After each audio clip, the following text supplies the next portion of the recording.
Tened ánimo, yo soy. Es una palabra que él sigue repitiendo para todos, para sus hijos, para sus hijas. Tened ánimo.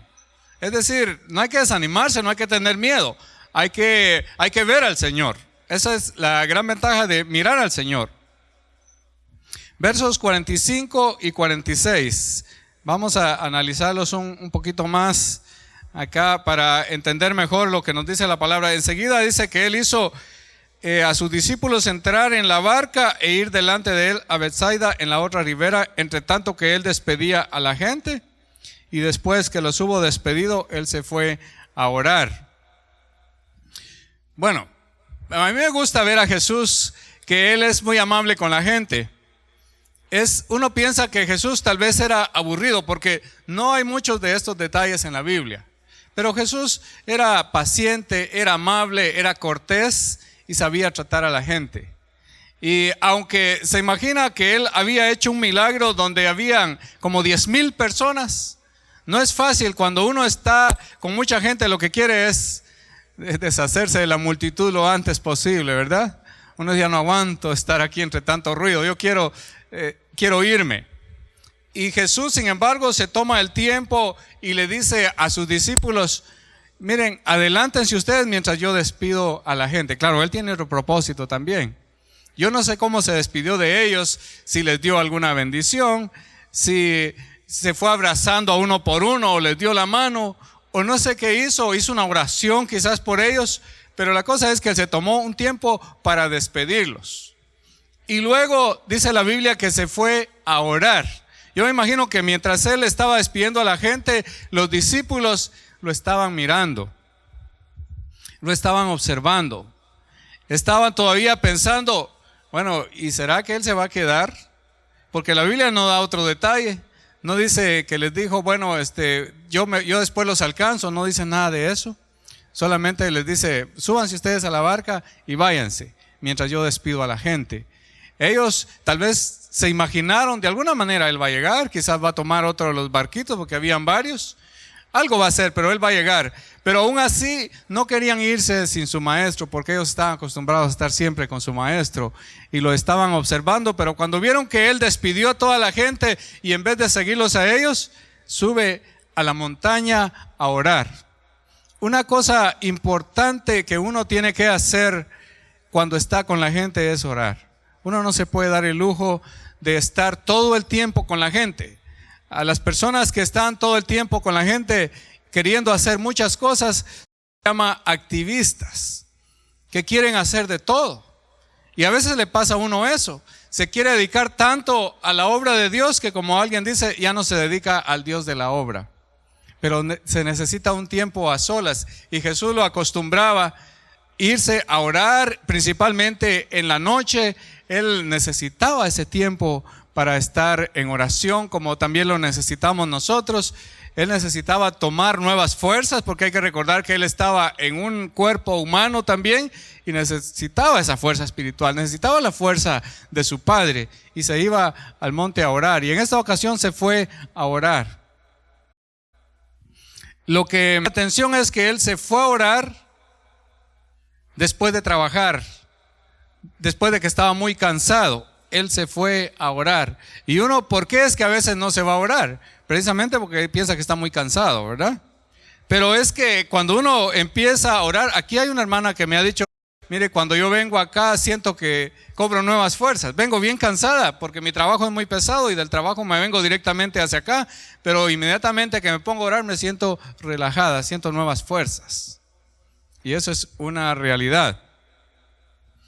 Ahora, dice también la palabra, si siguen conmigo la lectura, en el verso 49, dice, 47, perdón, y al venir la noche, la barca estaba en medio del mar y él solo en tierra. Es decir, ellos estaban en el peligro y él estaba a salvo en tierra, aparentemente. Y viéndoles remar con gran fatiga, porque el viento les era contrario, cerca de la cuarta vigilia de la noche, vino a ellos andando sobre el mar y quería adelantárseles. Ponga atención a esta palabra que dice, al venir la noche. La noche es el tiempo de la oscuridad, el tiempo del peligro. Al venir la noche, la barca estaba en medio del mar, en medio, o sea, ya estaban bastante dentro del mar y él solo estaba en tierra. Pero lo interesante es que dice, viéndolo, fíjese el 48, y viéndoles remar con gran fatiga. ¿Qué estaba haciendo Jesús? Viéndoles.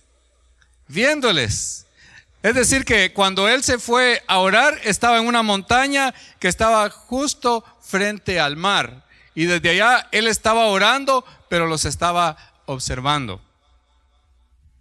Estaba viendo lo que estaba pasando con su grupo de discípulos. Él los estaba viendo y vio que tenían un gran problema. No era fácil lo que estaban enfrentando. Yo no sé cuántos hemos tenido la experiencia de estar en el mar. Y aun cuando las olas están tranquilas, aún así es un poco tenebroso, ¿verdad? Da miedo estar en el mar. Yo sé que aquí hay algunos, como hermano Carlos, que tienen experiencia de estar en el mar. Y entonces, y ellos no tenían un barco de esos modernos que hay ahora. Tenían una pequeña embarcación. Y no tenían un motor para que empujara el barco, sino que tenían unos remos nada más. Y dice que estaban remando en contra del viento. Y esa es una frase que a uno también le debe de tocar un poquito. Remar en contra del viento, ir en contra del viento no es fácil. La vida cristiana dicen que siempre es así. Siempre vamos en contra de los vientos contrarios. Son contrarios. De una o de otra manera siempre estamos enfrentando esos vientos difíciles de la vida. Pero él los estaba observando, y esa es una cosa importante, que Jesús no se despreocupa de sus discípulos. Él nunca se despreocupa de sus seguidores y de sus seguidoras. Él siempre está atento a lo que les pasa.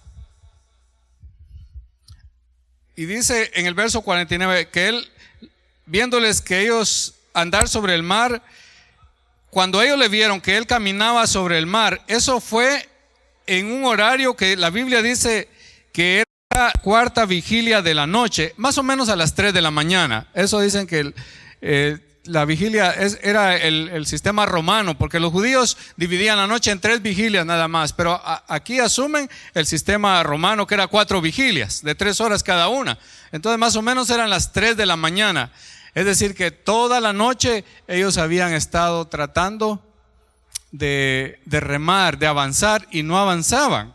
Y Jesús se estaba dando cuenta de eso. Pero entonces él vino sobre el mar y ellos pensaron que era ¿qué? ¿Cómo es posible confundir al Hijo de Dios con un fantasma? ¿Cómo es posible confundir a Dios con un fantasma? Porque cuando hay dificultades en la vida, la mente se cierra. El espíritu está con mucho temor. Y entonces cualquier cosa nos puede dar miedo. Nos asustamos de cualquier cosa. Y ellos pensaron que era un fantasma. Esto hay que tomarlo muy en cuenta, porque eso significa que uno muchas veces se puede equivocar respecto a Dios. Y puede pensar que Él no es Dios, sino que Él es un fantasma. Ahora, fíjese que estamos en el libro de Marcos y aquí no dice que Pedro haya dicho otra cosa, sino sencillamente él estaba con todos, y Dios solamente dice que Pedro juntamente con ellos pensaron que era un fantasma. Pero en el libro de Mateo sí dice que Pedro le dijo, si eres tú. Y hay que poner atención a la frase, si eres tú. Esa es una frase condicional. Y esa es la misma frase que usó también Satanás. Si ustedes ven las tentaciones que le puso a Jesús, también le dijo lo mismo, si eres tú. Hoy voy a tomar agua antes de otra cosa. Le dijo, si eres tú, entonces ordena que yo vaya a ti. Bueno, eso es probar a Jesús, ¿verdad? No sé cuántas veces a nosotros se nos ha ocurrido probar a Jesús también, o probar a Dios. Pero muchos lo han dicho, dicen, es que yo le dije a Dios tal cosa. Y Dios es tan bueno que Él me respondió, porque Dios es misericordioso. Y a veces hasta responde antojos. Sí, es la realidad. Ocurrencias que uno tiene. A uno se le ocurre algo y él dice, bueno, pues no le va a afectar, entonces se lo voy a conceder. Y en este caso, como era Pedro, era el que siempre sobresalía, y supuestamente él le dijo: si eres tú, entonces ordena que yo vaya a ti sobre el agua caminando. ¿Y qué le dijo Jesús? Le dice: ven. Y entonces Pedro va y pone sus pies en el agua, pero mirando a Jesús, y empieza a caminar mirando al Señor. Y no se hunde, da unos cuantos pasos, porque estaba mirando al Señor. Pero luego claramente, si usted va a Mateo, dice que él vio el viento recio o el viento fuerte y le entró miedo y perdió la fe, o por lo menos perdió un poco de fe. Porque es interesante que cuando Jesús le habla, le dice: hombre de poca fe. Es decir, que le quedaba un poco todavía. ¿Por qué dudaste? Y luego, como le pidió auxilio, él lo levantó y lo ayudó y lo llevó, y entraron en la barca. Pero al entrar en la barca dice que el viento se calmó. Aquí suceden realmente dos milagros que quiero que usted note. El primero es que Jesús camina, y después Pedro también, por lo menos da unos pasos sobre el agua. Están desafiando las leyes de la naturaleza, pero las leyes las estableció Jesús, porque Él es Dios. De hecho, para Dios no hay problema. Dice que Él se pasea sobre las alas del viento. O sea, también hizo que su pueblo pasara ahí el mar en seco. Pasó su pueblo en aquel momento cuando Moisés los estaba liderando, ¿verdad? Y todos sabemos la historia. O sea, para Dios no es un problema. El problema fue para Pedro realmente, pero para Él no es un problema. Entonces la primera cosa es que caminaron sobre el agua. Eso es un milagro. Todos estamos de acuerdo en eso, ¿verdad? Es un milagro.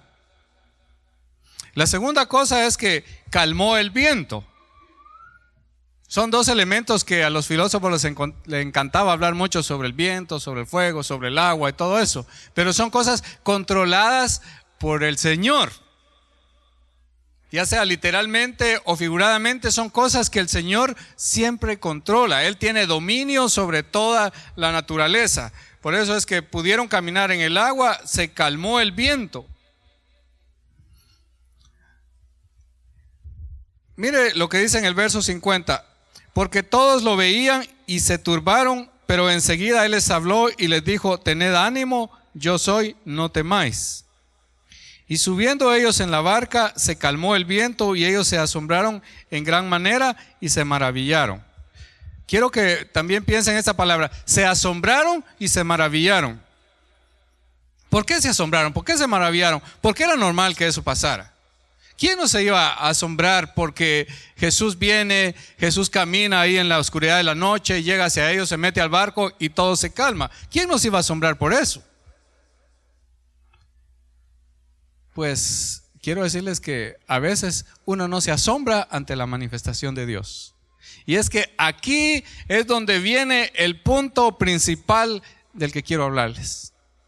Porque ellos no entendían las cosas que Dios hacía.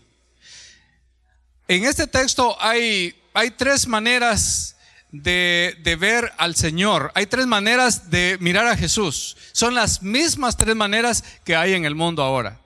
La primera manera de ver al Señor es como uno que hace milagros. Como uno que hace milagros que a mí me convienen. ¿Cuáles son?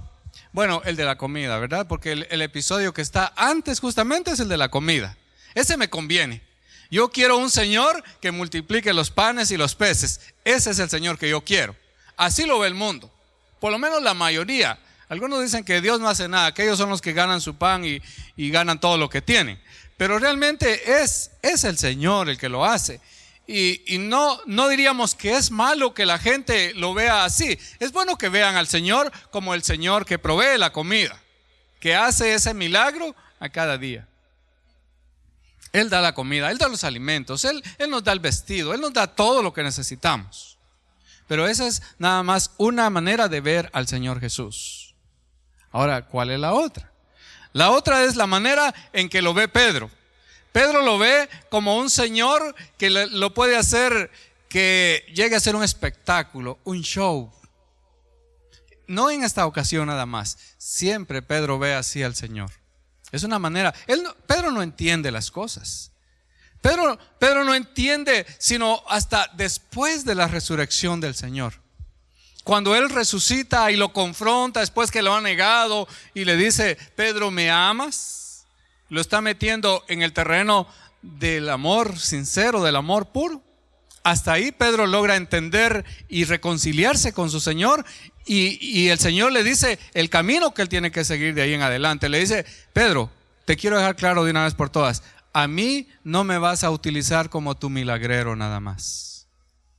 Que es, como ya dije, otra manera de ver al Señor, y que hay una buena parte de la iglesia en este momento que está viendo así al Señor como el que nos hace milagros.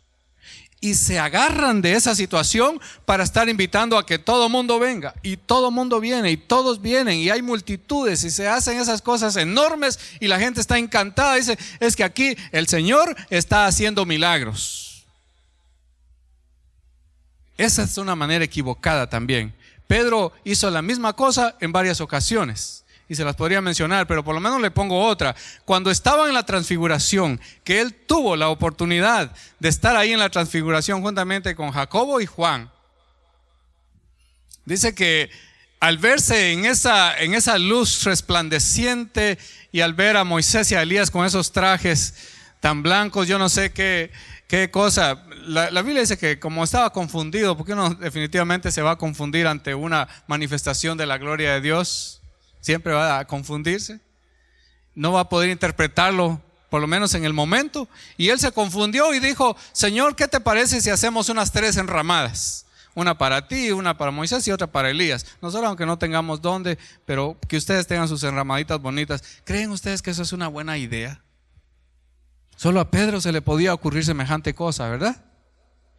Pero no crean que solo a Pedro, a mucha gente se le siguen ocurriendo esas cosas. Señor, ¿y qué tal si nos haces un show aquí para que toda la gente venga a ver? ¿Qué tal si nos armas un espectáculo de tal manera que a la gente le guste lo que está pasando acá y que tengamos mucha gente aplaudiendo? Es que esas actitudes de Pedro no de balde quedaron registradas en la Biblia. En esta ocasión se le concede caminar sobre el agua. Eso no era el mensaje, eso no era lo más importante. El Señor no quería enseñar eso. Pero de todas maneras le dice: Pedro, ¿se te ocurre eso? Bueno, camina pues. Sabes que eso no es lo más importante, pero si quieres camina. Y se lo pudo hacer, pero luego le falló, ¿verdad? Un intento fallido, como dicen por ahí. No fue la culpa del Señor, fue la culpa del mismo Pedro. Ahora, ¿cómo sabemos que Jesús no está interesado en que Pedro camine sobre el agua? ¿Cómo sabemos que Él no quería que los demás discípulos, por qué no le dijo a todos: ¿saben qué? Yo no soy un fantasma, yo soy el Señor? Y como Pedro está preguntando si yo soy el Señor, entonces yo quiero invitar que los 12 se vengan caminando sobre el agua. Imagínense un montón de gente chapaleando el agua ahí, caminando hacia donde estaba Jesús. Era un ridículo. Realmente era un ridículo. No hay una lección más sobre esto, ni del Señor, ni de los evangelistas, ni del mismo Pedro. Pedro, cuando escribe sus cartas, Pedro no habla de esos episodios porque le dan vergüenza. A él le dan vergüenza de las cosas, de las tonterías que hacía cuando no se había dado cuenta realmente quién era el Señor y para qué había venido el Señor a esta tierra. No menciona ninguna cosa de esas. No dice: miren, y yo soy Pedro, yo soy el anciano Pedro, y quiero contarles que en mi juventud, cuando estuve con el Señor, una vez me di el lujo de caminar sobre el agua. Otra vez, miren, participé en la transfiguración y le propuse al Señor unas enramadas. O una vez el Señor me felicitó y me dijo que eso no me lo había revelado ni carne ni sangre, sino el Padre que está en los cielos. Pero más adelantito también me dijo Satanás. No era ese el propósito del Señor. Y cómo uno se puede perder en la enseñanza de la palabra de Dios. Ahora, pues hay que ver el último verso. Primero dice que ellos se quedaron asombrados y se maravillaban.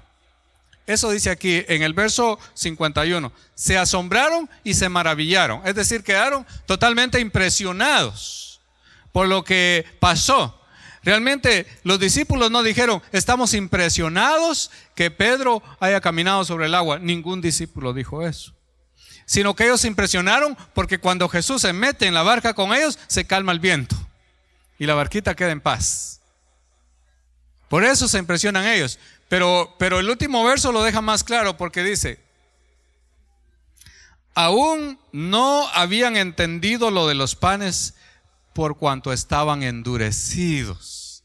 Ajá, aquí viene realmente el propósito de que el evangelista haya dejado este episodio. Aquí está. ¿Se imaginan ustedes la frustración del Señor? Porque Dios se ha puesto triste muchas veces con las actitudes de su pueblo. ¿Se imagina lo que el Señor pensó cuando Él hizo el milagro de multiplicar unos pocos panes y unos peces para que todos se saciaran? Y si usted lee los evangelios, en ninguno de los evangelios dice que al final de ese milagro hayan glorificado al Señor. En ninguno. ¿Cómo es posible? ¿Cómo es posible que después de ver una multiplicación de unos pocos panes y peces y que se sacie tantísima gente, cómo es posible que la gente no sea capaz de darle la gloria a Dios por eso? Pero otro evangelista dice, y ellos al ver el milagro querían hacerlo rey. Y uno dice, bueno, es que si querían hacerlo rey es porque ellos sí entendieron que era el rey. No, lo querían hacer rey, pero políticamente hablando en ese momento. O sea, terrenalmente hablando, carnalmente hablando. Así lo querían hacer rey. Dice, uno que puede multiplicar panes y peces puede ser nuestro rey. No lo están viendo como el Salvador del mundo. No lo están viendo como el que puede perdonar sus pecados. Ese es el problema.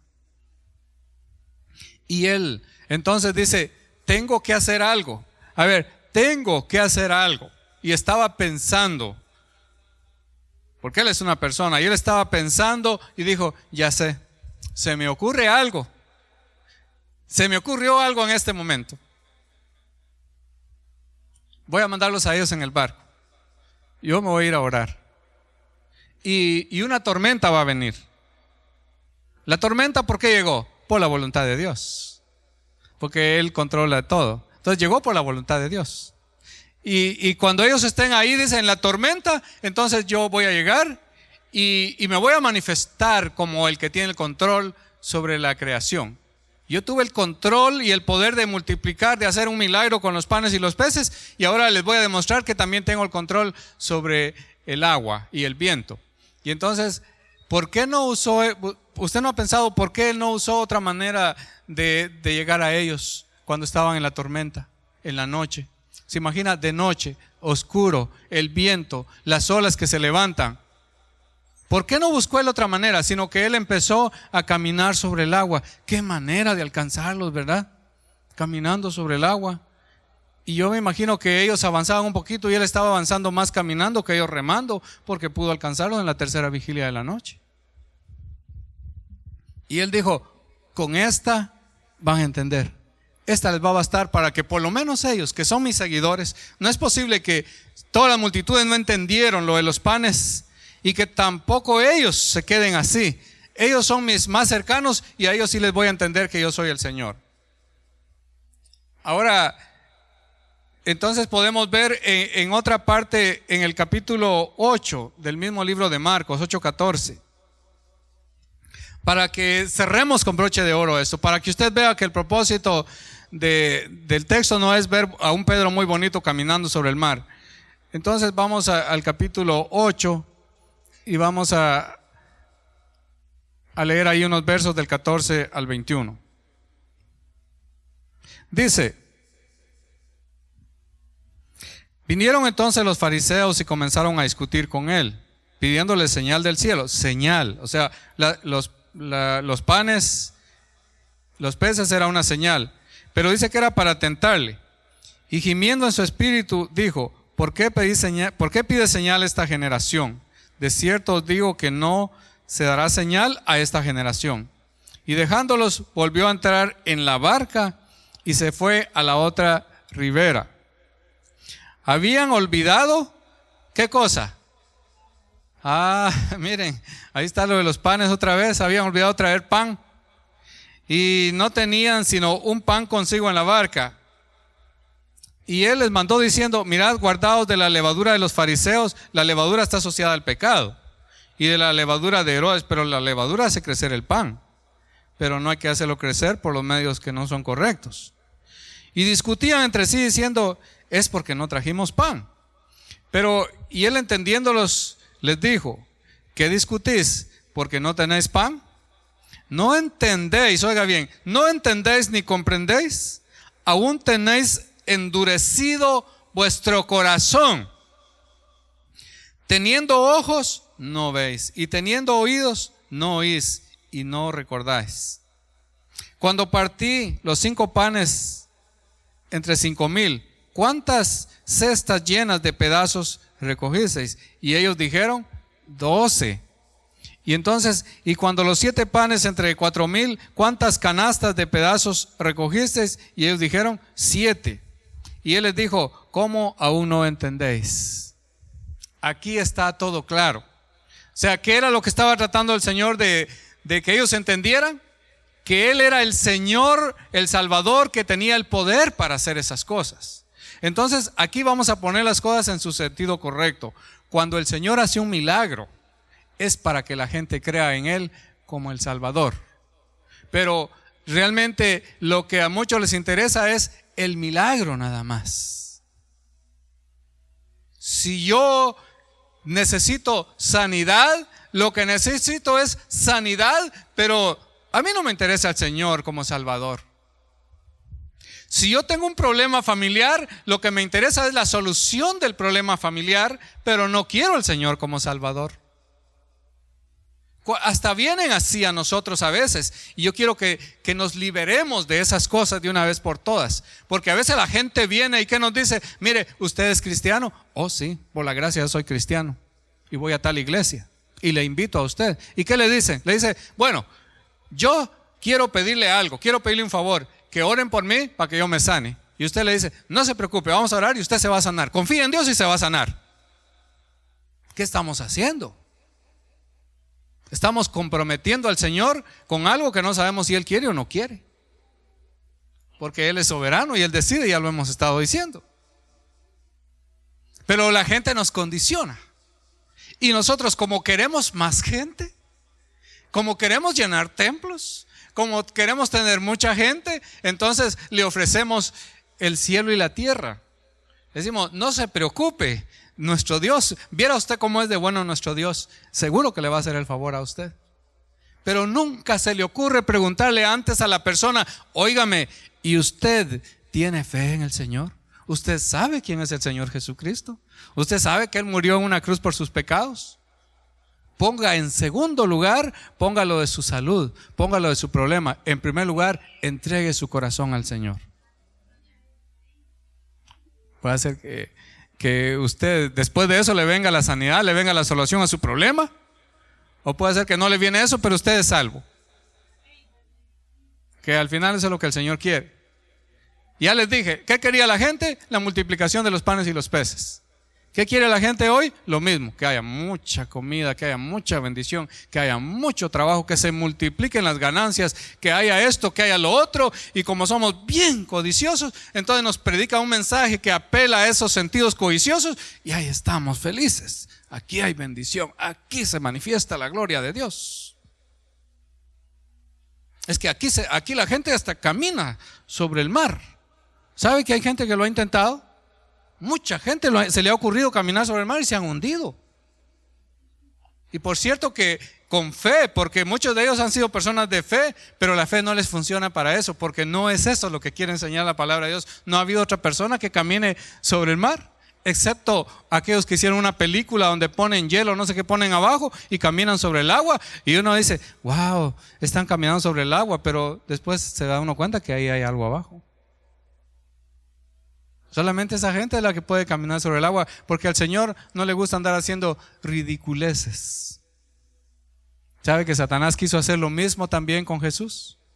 Exactamente, esa es una tentación hasta del diablo, porque Satanás quiso hacer lo mismo. Lo puso allá en lo más alto del templo y le dijo a Jesús: si te lanzas, hay una promesa que el Señor te va a guardar. qué bonito, ¿verdad? Yo no sé, quizás si uno de nosotros hubiera sido, se lanza. Porque como nos apelan con eso de la confianza en la palabra, confía en la palabra, confía en las 8,810 promesas, confía en eso y vas a ver que el Señor te va a ayudar. ¿Y qué dijo Jesús? No tentarás al Señor tu Dios. Eso no es lo que me interesa, eso no es lo que le interesa al Señor. Al final, como alguien dijo, muchas veces Dios ya ha demostrado que ni le interesa nuestra seguridad, lo que le interesa es nuestra salvación. Hay gente que está en serios peligros.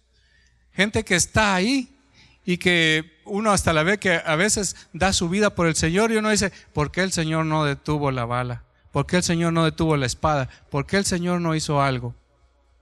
Porque al Señor a veces no le interesa nuestra seguridad, le interesa nuestra salvación. Y le interesa la salvación de la humanidad. Y aquí les está diciendo, ustedes no entendieron lo de los panes. Les tuve que dar otra lección para que entendieran. ¿Cuántas lecciones les tengo que dar para que comprendan?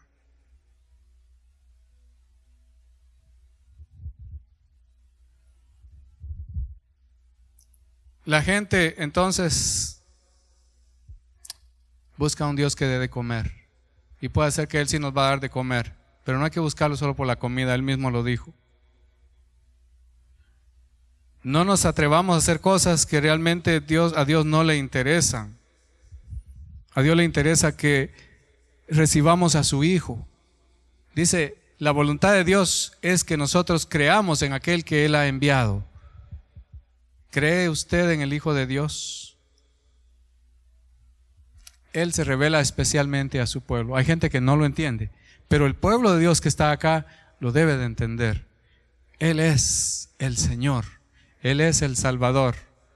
Amémosle, sirvámosle y pongámonos enteramente a sus órdenes. Como decía este canto que cantamos antes, yo me rindo a Él, no otra cosa, no otras promesas, no promesas falsas, sino solamente yo me rindo a Él.